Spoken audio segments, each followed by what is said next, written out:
Do you recognize that when Peter sees Jesus for who he is, Jesus wraps his identity around him? What I would like to propose is that when you know who Jesus is, you know who you are.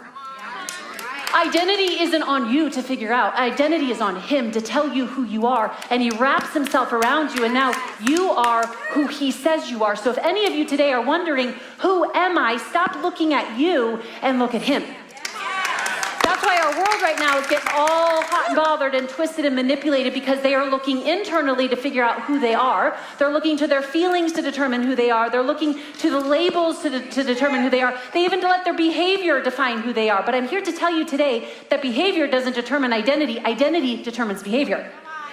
So what happens in this moment is that actually Peter goes first and says, you are Jesus. And then all of a sudden Jesus goes, good, then you are my church. And he wraps his God-given identity around him. Then what does he do? He gives him authority. He says, now, whatever you bind on earth will be bound in heaven. Whatever you loose on earth will be loosed in heaven. That means when I know who he is, I know who I am. And when I know who he is and what he can do, then I know who I am and what I can do. It releases authority. That means the closer I get to him, the more I know who I am and the more I know what I can do. True or true?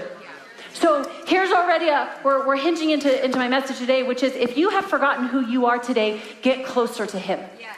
If you have forgotten what you're able to do, get closer to him. This isn't about self-confidence, it's about God confidence. This is not about willpower, this is about the Spirit.